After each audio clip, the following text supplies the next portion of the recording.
नमस्कार दोस्तों, stock market insights में आपका स्वागत है। सबसे पहले हैप्पी न्यू ईयर। होप पिछले साल से भी बेहतर ये साल हो एंड जो गलतियां पिछले साल की थी वो गलतियां इस साल मत करना, कुछ नई गलतियां करना ताकि आपको कुछ ना कुछ सीखने को मिले एंड वो गलतियों से आप अपना पोर्टफोलियो भी अच्छे से कर पाओ। चलिए बात करते हैं ईडा के ऊपर। ईडा के शेयर होल्डर्स के लिए ये पूरा वीडियो रहेगा। जितने भी ईडा के शेयर होल्डर्स है या फिर आप सोच रहे हो ईडा को परचेस करने के लिए, तो ये स्टॉक ये वीडियो आपके लिए रहेगा। वीडियो को पूरा सुनना, ध्यान से सुनना, स्किप मत करना। एंड चैनल में नए हो तो प्लीज चैनल को सब्सक्राइब कर देना ताकि मेरे लेटेस्ट टू लेटेस्ट वीडियोस आपके पास पहुंच जाए। मैंने कुछ टाइम पहले ही एक वीडियो डाला था रिगार्डिंग SJVN स्टॉक के ऊपर। वहां पे अगर आप इंटरेस्टेड हो वो स्टॉक परचेस करने के लिए या फिर आपके पास वो स्टॉक है तो आप मेरे चैनल में जाके वो वीडियो देख सकते हो। और मैं क्या करूंगा, मैं डिस्क्रिप्शन बॉक्स में इसकी लिंक डाल दूंगा। सबसे पहले इस वीडियो में हम लोग क्या डिस्कस करेंगे। फर्स्ट ऑफ ऑल इस वीडियो में हम लोग देखेंगे ईडा के रिटर्न्स कितने आए हैं। देन दूसरा पार्ट के क्या बड़ी न्यूज है ईडा में। एंड तीसरा चीज रहेगा कि स्टॉक का बैलेंस शीट कैसा है। एंड चौथी चीज रहेगी टेक्निकल एनालिसिस, जहां पे हम लोग डिस्कस करेंगे क्या आपको ये बाय करना चाहिए या नहीं। सॉरी। इसलिए आप वीडियो को पूरा सुनना।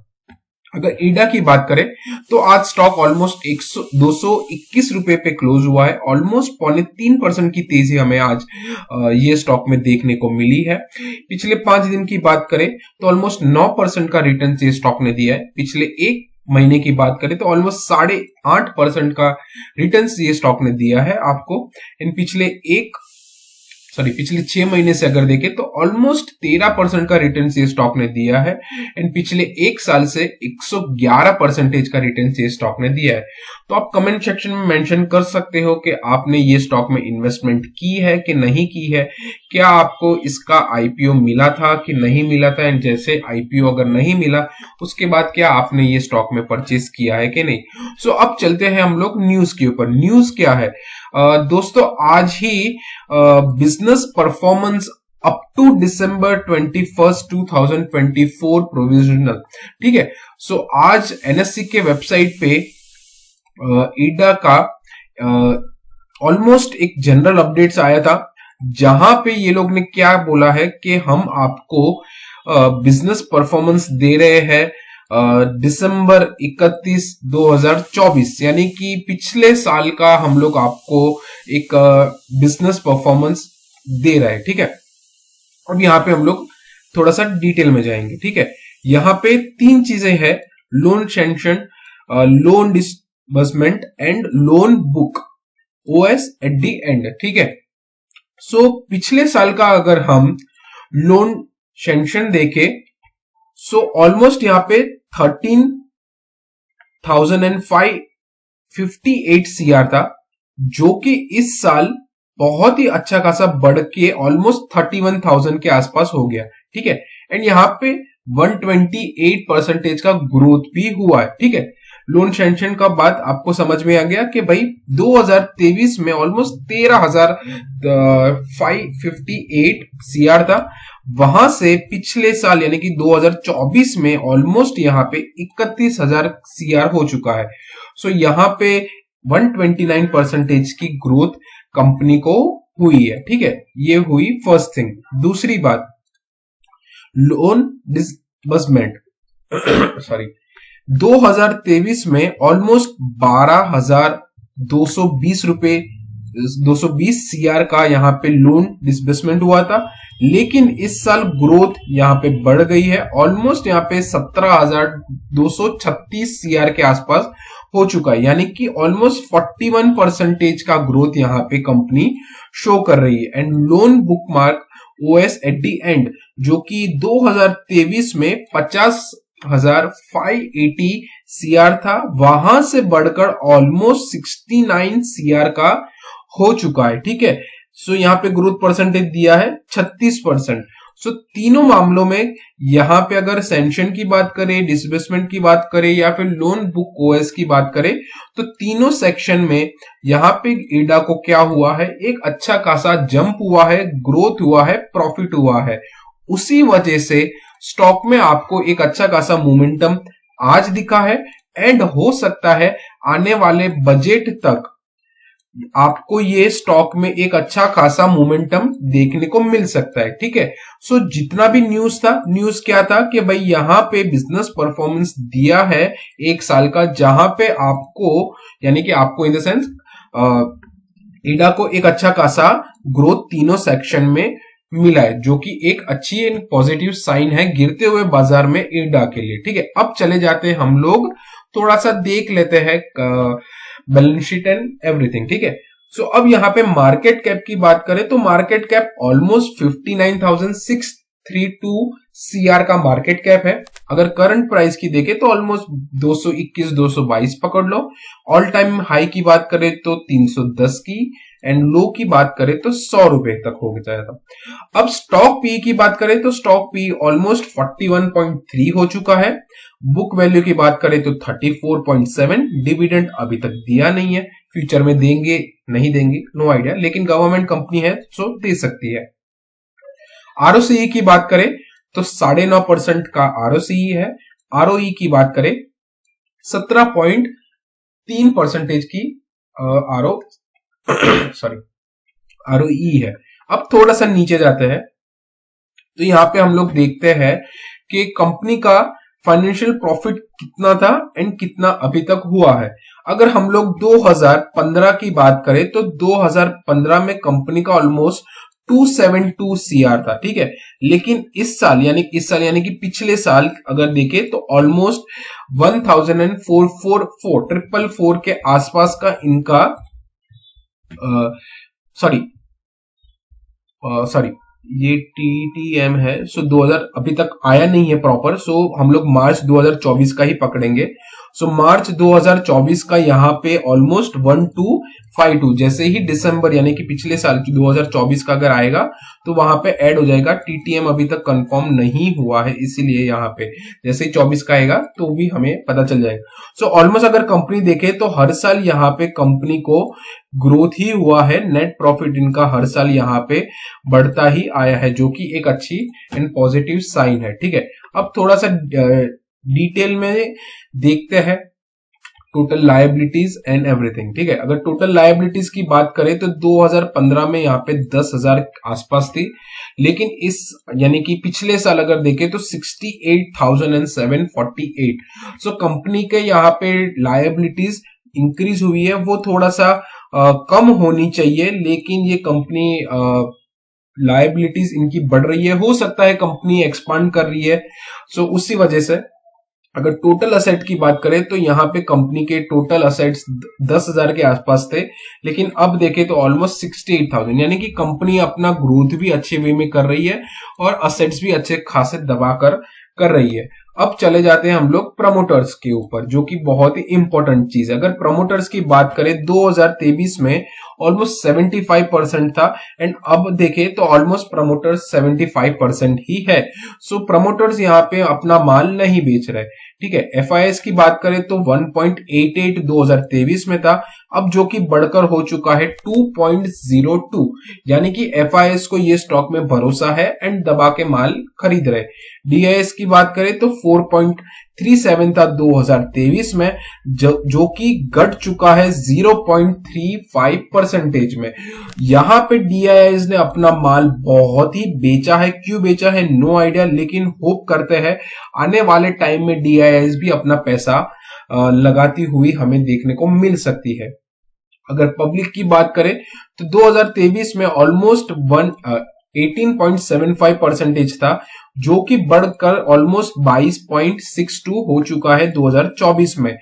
मुझे यहाँ पे प्रमोटर्स अच्छे लगे, FIS अच्छे लगे, पब्लिक अच्छे लगे, लेकिन DIS मुझे अच्छे नहीं लग रहे, बिकॉज यहाँ पे जितना माल था उसका ऑलमोस्ट बेच दिया है।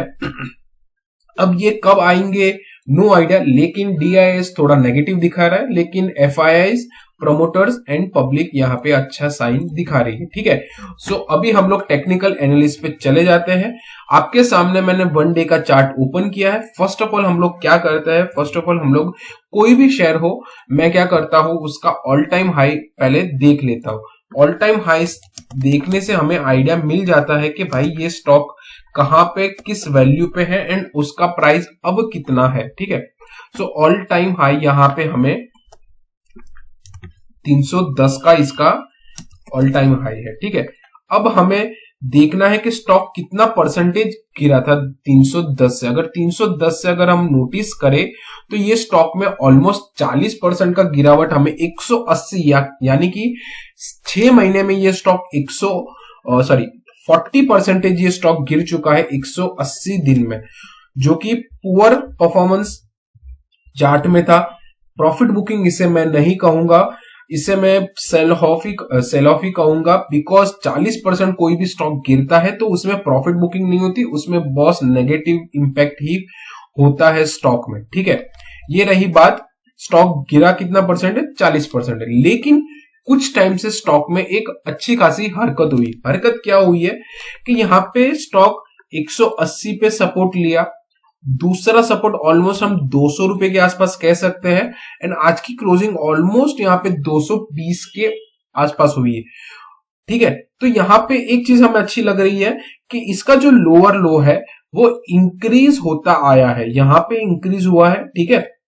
सो 180 से 200 यहाँ पे हुआ है, एंड अब यहाँ पे पॉसिबिलिटी है कि ये स्टॉक एक और ऐसा बाउंस करके एक ट्रेंड लाइन के जैसे हमें यहाँ पे देखने को मिल सकता है, ठीक है। अगर मैं यहाँ पे ट्रेंड लाइन भी ड्रॉ करूं तो इस हिसाब से स्टॉक हमें देखने को यहाँ पे मिल सकता है, जैसे कि यहाँ पे एक अपर हाई बनाया, ठीक है। अब यहाँ पे थोड़ा सा लो आया, फिर से सपोर्ट लिया, सपोर्ट लेने के बाद वापिस से स्टॉक हमें 240 के भी भाव हमें देखने को मिल सकते हैं, एंड वापिस से हो सकता है कि यह वापिस से थोड़ा सा नीचे भी आ सकता है, ठीक है।